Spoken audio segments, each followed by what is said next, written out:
ururka caafimaadka caruuriyo ciroole dadkuu u wada cawdaane midnaan cayrinaynin oo caradeena hala iseeyo. cisbitaalka guud ee degmada Arabsiyo oo maalmihii u dambeeyay deegaanada hoos yimaada degmada Arabsiyo ka fulinayay adeeg caafimaad oo bilaa lacag ah ayaa saaka howlgal caafimaad oo ballaaran oo bilaa lacag ka fuliyay deegaanka Gogol Wanaag ee degmada Arabsiyo, halkaas oo dhakhaatiirta iyo maamulka cisbitaalka guud ee degmada Arabsiyo oo weeliyo gudoomiyaha degmada Arabsiyo ay ka fuliyeen adeeg caafimaad oo bilaa lacag ah kaasi oo bulshada deegaanadani ay ka faa'iideysteen. maanta waxaynu joognaa deegaanka Gogol Wanaag, halkaas oo ka fulinayno adeegyadii markii hore baanu ka fulinay tuulooyinka kala duwan ee hoos yimaada magaalada Arabsiyo. waa tripkii shanaad ama tuuladii shanaad aan imika soo marno aan outreach kala ka sameeyno anagoo ah cisbitaalkii Arabsiyo oo guuraya dawadiisii wata, dhakhaatiirtiisii wata, nurseskiisii wata iyo maamulkiisiiba iyo ambalaaskii. soo kale waxa socdaalka lagu wehelinayaa gudoomiyaha magaalada Arabsiyo isaguna qayb ka ahaa inta meelood oo marinayba. waa ilaahay mahadii ujeedada guud ee ka lahayn outreach-yadan aan sameynayna waxa weeyaan dadkeena sidoo kale ka fog meelihii goobihii caafimaadka inaan iyagoo bartooda joogna hoygoogii iyo xoolahoogii iyo beerahoogii iskala jooga inaanu soo gaarsiino adeegyo caafimaad oo kala duwan, daawooyin bilaash ah iyo cabiraado iyo shaybaadho intii aan u samayn karana aan ugu samayno goobtooda. markaan ku shaqeynayna waxa weeyaan waa MCH-ka ama xanaanada ay leedahay wanaagi oo deegaan ballaaran oo dad badan ay hoos imanayaan ah. halkaas oo markaa saaka u soo boqolnay welina ay socoto iminka shaqadii ay u hayeen dhakhaatiirtu. waxaan ugu xigi doonaa tagi doonaa insha Allah kidiga deegaankaasi isna noqon doona bacda ciidka wixii ka dambeeya hadii uu Ilaahay qadaro. dhammaan dadyoogii kala duwanaayeen soo marnay dee waxyaalo kala duwan baanu ku arkaynay. dadyo badan oo isugu inay macaan leeyihiin, inay dhiikar leeyihiin, inay xanuuno kala qabaan oo markii la dabaaday dadka miyigu inta badan isma shaybaadhaan oo taa waxa keenaysaa dadkii oo ku xidhnayn goobaha caafimaadka oo deegaamadooda runtii ay ka fogfog yihiin, adeegyo badan aan loogu qabanaynin MCH-ka ama health post-ka meesha ka dhisan. walxamdulillah waana ilaahay mahadii dadku sidii hore way soo dhaamayaan, baaqi aan u darnay way soo ajiibeen, dawadiina way qaadanayaan, wayna is cabirayaan, wayna ku xidhmi doonaan intaa wixii ka dambeeya. maanta waxaan joognaa tuulo la yiraahdo Gogol Wanaag oo ka tirsan deegaanka Arabsiyo, anagoo ka socono cisbitaalka guud ee Arabsiyo. waxaan u nimidnay sidii caadiga ahayd bulshada ku nool Gogol Wanaag ku nool oo aanu wacyigelino oo aanu ka caawino in dawooyin free oo aanu siino agabkii caafimaadka kalena aanu ka caawino kaleeto wixii intii karaanka ahayd cisbitaalka Arabsiyo. wixii lagu daweyn karay xagga lagu daweeyay beeshanada intii kale ay suurtagal tahayna ayna suurtagal ahayn in lagu daweeyana si loogu gudbiyo cisbitaalka guud ee Arabsiyo. ayaan halkan u nimidnay shaybaadka oo free ah, dawadii oo free ah,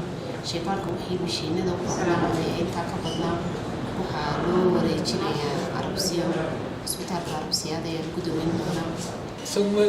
bismillaahi raxmaani raxiim. magacaygu waa Dr. Muuse Axmed Caynaashe oo ah maamulka dhakhaatiirta cisbitaalka magaalada Arabsiyo. maanta oo ay bishu tahay 17 bishii 7 2021 waxaan joognaa goobtii shanaad ee aan ka fulinayno howlgal caafimaad oo bilaash ah oo ah magaalada Boorley ama tuulada Boorley. waxa uu cisbitaalka maamulkiisa iyo shaqaalihiisa caafimaadku ay u heegan u jiraan sida ay bulshada tuulooyinka ku hareeraysan magaalada Arabsiyo ay u gaarsiin lahaayeen caafimaadka oo dawo bilaash ah, dhakhaatiir bilaash ku shaqeynaya, kalkaaliye caafimaad bilaash ku shaqeynaya ee goobaha soo dhan ay u gaari lahaayeen. waxaan u mahadnaqayaa maamulka cisbitaalka iyo maamulka magaalada Arabsiyo oo hawshan dardargelinteeda iyo in bulshadaasi la gaaro isku hawl saaray. waxaa kaloo u mahadnaqayaa shaqaalaha caafimaadka cusbitaalka Arabsiyo oo iyaguna si mutadawacnimo ah u shaqeynaya bulshadooda aan soo gaari karaynin mar walba cusbitaalka oo goobtooda iyo deegaankooda loogu tagayo. Geesta kale gudoomiyaha degmada Arabsiyo ayaa bulshada deegaanada degmada hoos yimaada ugu baaqay inay ka faa'iideystaan adeega caafimaad ee bilaa lacagta uu bixinayo cisbitaalka guud ee degmada Arabsiyo isagoo ugu baaqay inay ka faa'iideystaan isla markaana loogu adeegayo bulshada bilaa lacag. halka ka socda hadaba waxa weeyaan adeegii caafimaadka maalmahan u dambeysay ka socday guud ahaan degmada Arabsiyo oo gabagabo kuma dhaweeya dhexdu maraya waxa haray deegaano badan oo la mari doono adeeg caafimaad gaarin laakiin imika la gaarsiin doona hadii Allah wada la ogolaado waa maamul dejintii hore u socotay waxa markii ugu horeysay laga bilaabay aqamsaha iyo deegaanka caawada waxa ku xigay deegaanka la yiraahdo Daanyaale waxa ku xigay Carro Guduudan maantana waxaynu joognaa deegaanka shanaad ee degmada Arabsiyo oo ah gogol wanaag ama boodle kolba ka loo yaqaan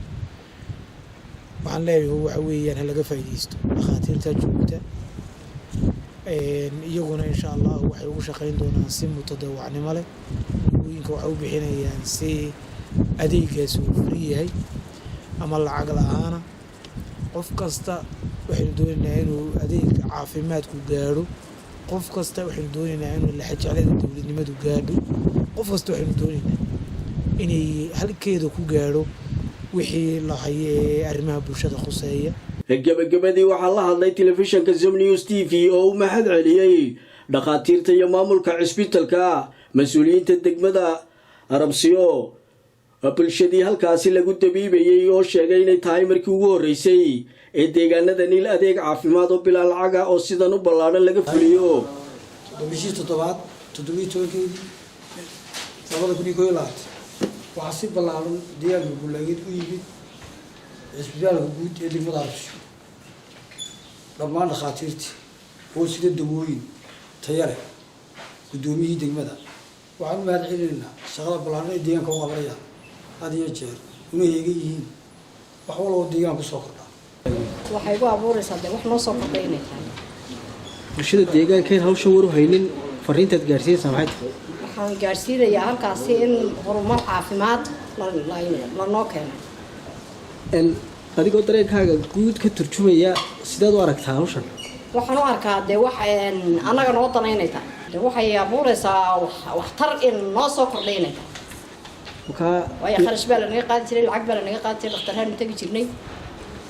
dee waxayga noo walax ku doonanaynay imikana wax bilaash la noo keenay oo gurigaagii kugu yimid gurigaagii noogu yimid oo naan gaadhi la raacanin oo la aanan bixinin waxaan odhanayaa la xidhiidha dee qofkii wax tabanaya ee cudurrada dee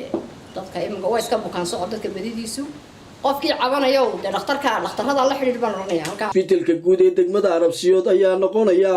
cisbitaalkii ugu horeeyay ee gaadha deegaano badan oo hoos yimaada degmada Arabsiyo iyagoo ku hawlan sidii bulshada danyarta ee niman kale cisbitaalka guud adeegga loogu geyn lahaa guryahooga adeegani oo noqonaya adeeg bilaa lacag ah isla markaana ay ku dhiiradeen maamulka degmada iyo mas'uuliyiinta cisbitaalka guud iyo dhaqaatiirta ka howlgala cisbitaalka si ay bulshadooda danyarta u gaarsiiyaan adeeg caafimaad oo bilaa lacag ah.